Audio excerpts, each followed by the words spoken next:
नमस्कार, कैसे हैं आप लोग? उम्मीद करूंगा आप सभी लोग अच्छे होंगे। और मैं एक बार फिर एज यूजुअल आप लोगों के सामने हूं। और अभी हम लोग बात कर रहे हैं 12th क्लास इकोलॉजी और चैप्टर हमारा पॉपुलेशन एंड ऑर्गेनिज्म। ऑलरेडी हम इसका 3 वीडियो बना चुके हैं, ये इसका वीडियो नंबर 4 है। ठीक है, मैं सीरीज को थोड़ा थोड़ा लेके चल रहा हूँ, जिससे आप लोगों को जो पॉइंट्स है वो बड़े क्लियर हो जाए। ठीक है, ये जो सीरीज में आप लोगों को लेके चल रहा हूँ बेसिकली ये सीबीएसई के लिए है, लेकिन जो बच्चे नीट की प्रिपरेशन कर रहे हैं वो एनसीईआरटी को पूरी तरह से कवर करने की कोशिश की जा रही है। तो ये वीडियो आप लोगों को नीट में भी हेल्प करने वाला है। वैसे मैं आने वाले समय में नीट की स्पेशल क्लास स्टार्ट करूंगा, स्पेशल वीडियोस मैं उसमें बना कर डालूंगा और ये पूरे चैप्टर में नीट के हिसाब से आप लोगों को कवर करूंगा। बात यही होगी, लेकिन वहां पर एरिया थोड़ा सा बढ़ जाएगा, मैं लेंथ बढ़ा दूंगा वीडियोस की। ठीक है, चलिए अभी तक जो हम लोगों ने बात की है वो हमने बात की थी एबायोटिक फैक्टर्स, और जो ऑर्गेनिज्म है वो इन एबायोटिक फैक्टर्स के अगेंस्ट किस तरह से रेस्पॉन्स करते हैं, यहां तक हम लोगों ने बात की।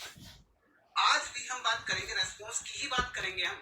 ठीक है, तो इंपॉर्टेंट पॉइंट है, एग्जांपल्स बहुत सारे पूछे जाते हैं सीबीएसई बोर्ड एग्जाम में और नीट में भी एग्जांपल इसके आते हैं। तो हमारा जो पॉइंट है दैट इज द एडेप्टेशन। ठीक है, दैट इज द एडेप्टेशन। अब ये जो वर्ड है ये बायोलॉजी का कीवर्ड है। बायोलॉजी का क्या है? कीवर्ड है, क्योंकि एडेप्टेशन एक ऐसी चीज है जो सभी ऑर्गेनिजम्स के अंदर मिलती है। ठीक है, तो यहाँ पे ये समझना है कि एडेप्टेशन होती क्या है। अब आप लोगों ने समझा होगा कि जब हम लोग स्टार्ट करते हैं पढ़ना नर्सरी क्लास में, केजी क्लास में, तो वहां पर एक पोएम आती है, उसको आप लोग पढ़ते हैं। कौन सी पोएम आप लोगों को याद होनी चाहिए? मछली जल की रानी है, जीवन उसका पानी है, हाथ लगाओगे डर जाएगी, बाहर निकालोगे मर जाएगी। अब उस बचपन की जो पोएम है उसको आप जरा इस लेवल पर लाके देखिए, जीवन उसका पानी है। मतलब क्या है? मतलब ये है कि जो फिश है वो केवल है, जो मछली है वो केवल पानी में रहने के लिए बनी। अगर आप उसको पानी से बाहर निकालोगे तो वो मर जाएगी, यानी कि वो सांस नहीं ले पाएगी और वो मर जाएगी, क्योंकि उसकी जो बॉडी का स्ट्रक्चर है वो किसके लिए बना हुआ है? It is for aquatic life only. हमारी बॉडी किस लिए बनी हुई है? हमारी बॉडी बनी हुई है टेरेस्ट्रियल लाइफ के लिए। बर्ड्स के पास विंग्स हैं तो इसलिए वो उड़ सकते हैं, उनके पास बहुत सारी फ्लाइट कैरेक्टरिस्टिक्स हैं। तो जो ऑर्गेनिज्म जिस हैबिटेट में रहता है वो उस हैबिटेट में रहने के लिए 100% सुटेबल होता है। और ये सुटेबल कौन बनाता है उसको? ये सुटेबल बनाती है एडेप्टेशन। इसी वजह से जो डिफरेंट डिफरेंट काइंड के हैबिटेट्स हैं, डिफरेंट डिफरेंट काइंड्स के ज्योग्राफिकल एरियाज हैं, उनमें रहने के लिए अलग अलग तरह के ऑर्गेनिजम्स देखने को मिलते हैं। प्लांट्स भी हैं चाहे एनिमल्स हैं, सबकी बात करता हूं। तो इसी पॉइंट को हम क्या करें? This point is known as the adaptation. इसी पॉइंट को हम क्या कहते हैं? इसी पॉइंट को हम एडेप्टेशन कहते हैं। तो एडेप्टेशन का मतलब क्या है? एडेप्टेशन का मतलब होता है this is the change in the behaviour, in the morphology और in the physiology of an organism. ठीक है, to survive in a specific habitat. एक हैबिटेट में जिंदा रहने के लिए उसके अंदर जो मॉर्फोलॉजिकल प्रॉपर्टीज है, उसकी जो फिजियोलॉजिकल प्रॉपर्टीज है, उसकी जो बिहेवियरल प्रॉपर्टीज है वो स्पेसिफिक होती है, और इसी को क्या कहते हैं? इसी को एडेप्टेशन कहते हैं। ठीक है, अगर एनवायरनमेंट बदलता है, अगर एनवायरनमेंट बदलता है तो बदलते हुए एनवायरनमेंट के हिसाब से उस ऑर्गेनिज्म को अपने अंदर चेंज लाना होता है। इसी को एडेप्टेशन कहते हैं, कि बदले हुए एनवायरनमेंट के हिसाब से अपने आप को बदलना। ये क्या है? It is the adaptation. ठीक है, यहां पर हम बायोलॉजिकली अगर बात करें तो एडेप्टेशन आर ऑफ 3 टाइप्स। ठीक है, एडेप्टेशन कितनी तरह की होती है? एडेप्टेशन होती है 3 तरह की। पहली जो एडेप्टेशन है that is the morphological adaptation. ठीक है, कैसी एडेप्टेशन है? Morphological adaptation. दूसरी जो एडेप्टेशन है these are the physiological adaptation। और तीसरी जो है that is the behavioral adaptation। ठीक है, 3 तरह की एडेप्टेशन मिलती है, यानी कि जो कोई भी ऑर्गेनिज्म है वो अपने आप को एनवायरनमेंट में एडजस्ट करने के लिए, एनवायरनमेंट में अपने आप को एडेप्ट करने के लिए अपने अंदर 3 तरह की चेंजेस लाता है। मॉर्फोलॉजिकल चेंजेस आते हैं, फिजियोलॉजिकल चेंजेस आते हैं, बिहेवियरल मॉर्फोलॉजिकल चेंजेस आते हैं। ठीक है, मेरी बात समझ लीजिएगा ढंग से। अब हम एक एक करके इन तीनों के एग्जाम्पल को डिस्कस करेंगे।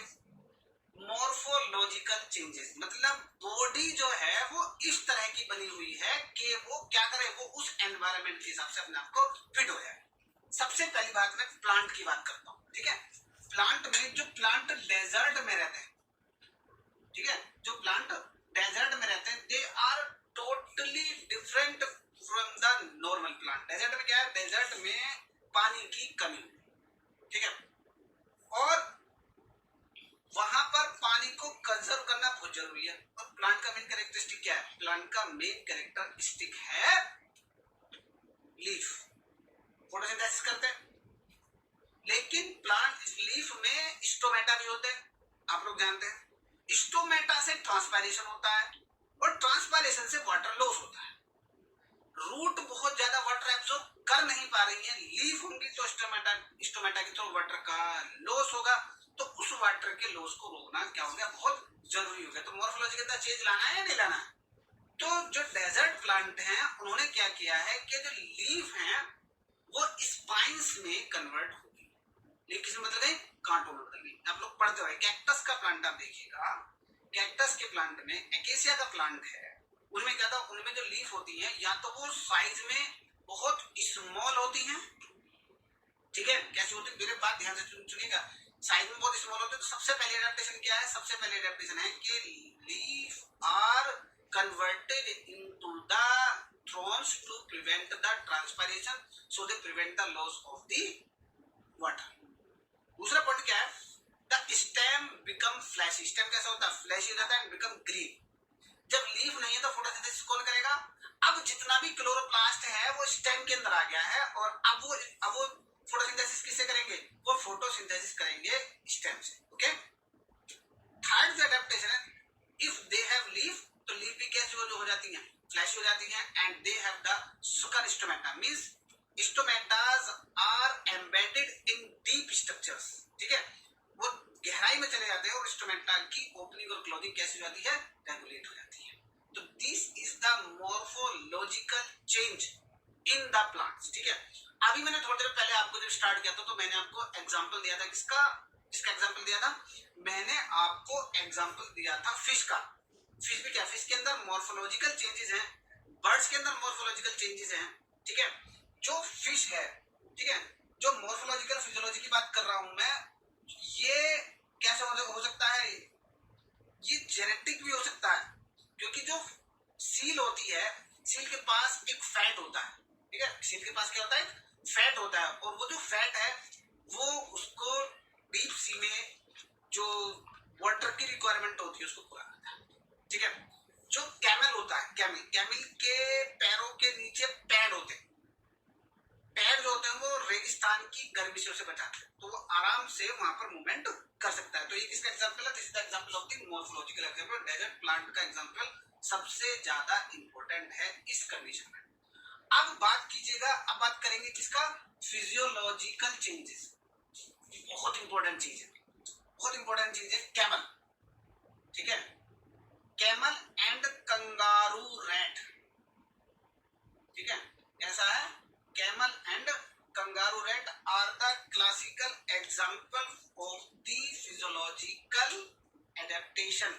ये दोनों भी कैसे हैं, डेजर्ट में रहने वाले एनिमल्स हैं। ठीक है, कैमल क्या करता है, कैमल के पास सबसे पहले बात, जो कैमल का जो बुलबर होता है, यानी कि उसका जो कुबड़ होता है, उस कुबड़ में बहुत सारा फैट इकट्ठा होता है। ठीक है, और उस फैट के ऑक्सीडेशन से बहुत सारा वाटर जो है वो बाय प्रोडक्ट की फॉर्म में रिलीज होता है। ये जो बाय प्रोडक्ट की फॉर्म में रिलीज हो रहा है, तो ये वाटर यूज होता है बॉडी की रिक्वायरमेंट को पूरा करने के लिए। उसकी बात क्या है, दे कंसंट्रेट देयर यूरिन। दोनों ही, कैमल भी और कंगारू रैट भी, दोनों ही क्या करते हैं, दोनों ही अपने यूरिन को कंसंट्रेट करते हैं। मतलब यह है कि वो वाटर की अमाउंट को कम कर लेते हैं। ठीक है, जो नॉर्मल टेरेस्ट्रियल ऑर्गेनिजम्स होते हैं उनसे कंसंट्रेटेड यूरिन किसका होता है, कैमल का और कंगारू रैट का होता है। ओके, इनकी स्किन रफ होती है, they don't have the sweet gland, they don't have the sweet gland, so these physiological changes, ठीक है। अब ये बात, एक और बहुत इंपॉर्टेंट पॉइंट मैं आपको बताने जा रहा हूँ जो फिजियोलॉजिकल चेंजेस का ये है कि जब माउंटेन्स पर हाइट पर जाते हैं, बहुत इंपॉर्टेंट क्वेश्चन ध्यान रखिएगा, यहाँ से नीट में बहुत बड़े क्वेश्चन बनते हैं, जब माउंटेन्स में ऊपर जाते हैं तो एयर का प्रेशर कम हो जाता है, क्या होता है वहां पर एयर का प्रेशर कम हो जाता है, तो उस वजह से जो ऑक्सीजन है की कमी हो जाती है। जब ऑक्सीजन की कमी हो जाती है तो बॉडी के अंदर नॉर्मली क्या हो जाएगा, जो ऑक्सीजन की अमाउंट है वो कम हो गई, आरबीसी में जो हीमोग्लोबिन होता है उसकी ऑक्सीजन बाइंडिंग प्रॉपर्टी भी वहां पर कम हो जाती है, तो इस वजह से बॉडी के अंदर ऑक्सीजन की कमी हो जाती है। अब वो लोग जो हाइट पर रहते हैं, जो माउंटेन्स में रहते हैं, they are adapted to live in the low atmospheric pressure, तो उनके अंदर क्या चेंज है, they have the large amount of RBC than the people which are live in the plain areas। जो पहाड़ों पर रहने वाले ऑर्गेनिजम्स हैं उनकी आरबीसी की काउंट नॉर्मल जो प्लेन में रहते हैं उन ह्यूमन बीइंग से ज्यादा होती है। दे have the high breathing rate, उनका ब्रीथिंग रेट भी कैसा होता है, हाई होता है। और जब एक नॉर्मल पर्सन जो प्लेन में रहने वाला आदमी कहा जाता है माउंट एवरेस्ट पर जाता, तो केवल वो ही इंसान माउंट एवरेस्ट पर जाकर सरवाइव कर सकता है जिनके अंदर ये एडेप्टेशन क्रिएट हो सकती है। अगर बॉडी के अंदर ऑक्सीजन की कमी हो जाती है तो क्या हो जाता है वहां पर, नॉजिया, मसल्स फैटीग, ठीक है, टायर्डनेस, ठीक है, and last can cause the rupturing of the blood vessels. Oxygen की कमी से पर्सन की क्या हो सकती है, डेथ हो सकती है, इज अनदर एग्जांपल, ठीक है। अब अगर मैं बिहेवियरल की बात करता हूं तो बिहेवियर कैसे चेंज होता है, आदत अपने आप को बदलनी है।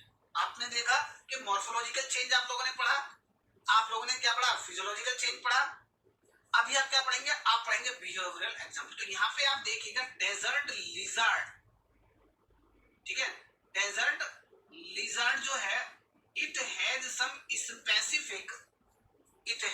specific behavioral changes in its habit, ठीक है। ये क्या करती है, पहली बात तो ये होती है कि ये अपने टीयर्स को पी लेती है, ड्रिंक कर लेती है, अपना आंसू को पी जाती है।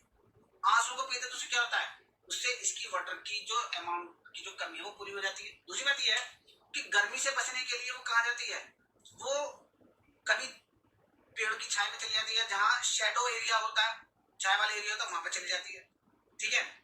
वहां जब बहुत ज्यादा सर्दी होती है तो टेम्परेचर बहुत कम हो जाता है, फिर वो कहाँ जाते हैं, वो धूप में आ जाते हैं। तो इस तरह से वो कभी कहाँ जाती है, धूप में आती है, कभी कहाँ जाती है, छाया में चले, तो वो उसके अंदर बिहेवियरल चेंजेस होता रहता है। ये एग्जाम्पल है किसका, बिहेवियरल एडेप्टेशन का, ठीक है। एक और मैं आपको मॉर्फोलॉजिकल एडेप्टेशन का रूल बताता हूँ, ठीक है, ध्यान रखिएगा। एक साइंटिस्ट है, उसने एक रूल दिया है जिसको हम कहते हैं एलेंस रूल, ठीक है, क्या कहते हैं, एलेंस रूल, ठीक है। तो उसने कहा है कि ऐसे ऑर्गेनिज्म जो कोल्डर एरियाज में रहते हैं, यानी कि जो पोल्स पर रहते हैं, मैमल्स की बात कर रहे हैं, ये रूल किसके लिए है, मैमल्स के लिए है। एलेंस रूल कहता है, बहुत ध्यान से सुनिएगा, एलेंस रूल कहता है कि जो ऑर्गेनिजम्स मैमल्स में रहते, मैमल्स कहाँ रहते हैं, पोल पर रहते हैं या बहुत कोल्डर एरियाज में रहते हैं, उनके लिम्स और ईयर्स स्मॉल होते हैं। लिम्स का मतलब हाथ पैर छोटे होते हैं, कान भी छोटे होते हैं, to prevent the heat loss, to prevent the heat loss, ठीक है। इसके अपोजिट एक दूसरा रूल है, ये भी नीट के लिए है, मैं तो बता रहा हूं, पूरा पॉइंट मैंने आपको जो बताया, ये नीट के पर्सपेक्टिव से बताया, ब्रैगमैन्स रूल, ठीक है। ये क्या होता है, इसको कहते हैं ब्रैगमैन्स रूल। ब्रैगमैन रूल ये कहता है, जस्ट एलन रूल्स का अपोजिट है। ब्रैगमैन रूल कहता है कि जो होटर एरियाज में रहने वाले मैमल्स हैं, they have the long limbs and the large body. Allen कहता है, एलन रूल कहता है कि जो कोल्डर एरियाज में रहने वाले मैमल्स हैं उनका बॉडी साइज क्या होता है, छोटा होता है, to prevent the heat loss. Bergmann कहता है, ब्रैगमैन रूल्स कहता है कि जो ऑर्गेनिजम्स का रहते हैं, the organism which live, organisms which live in hotter areas, they have the large body size। Clear है मेरी बात। तो मैंने आपको बताया एडेप्टेशन, एडेप्टेशन के टाइप और एडेप्टेशन के एग्जाम्पल। सारे एग्जाम्पल बहुत इंपॉर्टेंट हैं, आप लोगों को ध्यान में रखने हैं, ठीक है, क्लियर मेरी बात। अब आगे चलते हैं, यहां तक हमने बताया रेस्पॉन्सेज। आज जो हमारा जो पॉइंट पूरा हो रहा है वो एबायोटिक रेस्पॉन्स के लिए हम लोग बात कर रहे थे। ये एडेप्टेशन लास्ट पॉइंट था एबायोटिक रेस्पॉन्स में, तो यहां तक मैंने आप बात आज क्लियर की है। अब जो नेक्स्ट पॉइंट हम बात करेंगे, क्योंकि पॉपुलेशन और ऑर्गेनिज्म की बात कर रहे थे, तो अब बात करेंगे पॉपुलेशन की। पॉपुलेशन एट्रीब्यूट्स बात करेंगे, पॉपुलेशन एट्रीब्यूट्स या characteristics of the population. Point क्या है? पॉइंट है पॉपुलेशन एट्रीब्यूट्स। अब ध्यान रखिएगा, पॉपुलेशन क्या है ये मैंने आप लोगों को बताया था स्टार्टिंग में, जो पहला वीडियो है वहां पर मैंने आपको कुछ टर्म्स बताए थे, तो वहां पर सबसे पहले मैंने आपको पॉपुलेशन बताया था कि population is the group of members of species that live in a particular geographical area and that can interbreed frequently. That is known as a population. ठीक है? Population can live a large habitat, okay? But हम population को एक छोटी unit में बांट सकते हैं, जिसको हम कहते हैं डीम। याद रखिएगा, क्या कहते हैं? डीम। ठीक है? Deme is a small group of population. Deme क्या है? Deme is a small group of population that occurs in a specific geographical area. Specific geographical area या specific, अब आप छोटा ले सकते हैं। अगर हमने हैबिटेट को छोटा कर दिया है, ठीक है, एक फॉरेस्ट है, फॉरेस्ट कैसे हो गया? फॉरेस्ट के अंदर जो बर्ड्स की पॉपुलेशन है वो तो एक पॉपुलेशन होगी। अब उस फॉरेस्ट में हमने पेड़ ले लिया, पेड़ का इकोसिस्टम ले लिया, कुछ पेड़ का ग्रुप ले लिया, एक जगह पेड़ है बहुत सारे, तो वहां पर जो बर्ड्स की पॉपुलेशन हो, जो क्या कहेंगे, उसको हम कहेंगे डी। ठीक है? अब एक यहां से समझिएगा डी, एक पॉइंट और आता है जिसको हम कहते हैं मेटा पॉपुलेशन। क्या कहते हैं? उसको कहते हैं मेटा पॉपुलेशन। मेटा पॉपुलेशन का मतलब ये होता है, it is the sum of all deme. ठीक है?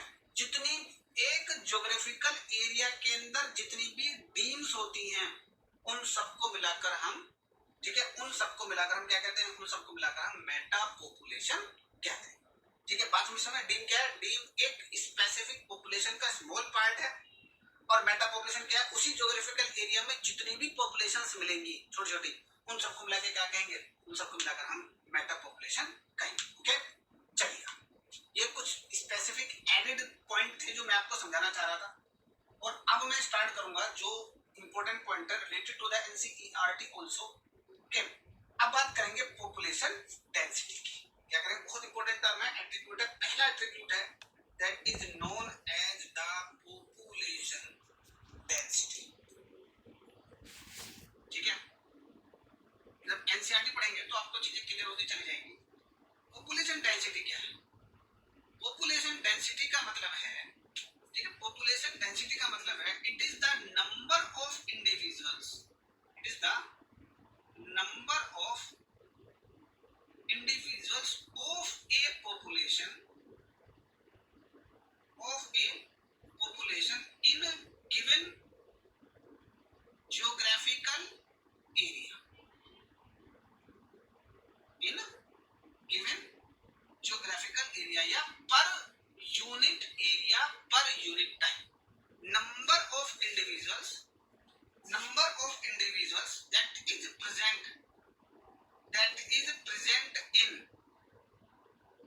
present in a given geographical area per unit time is known as the population density.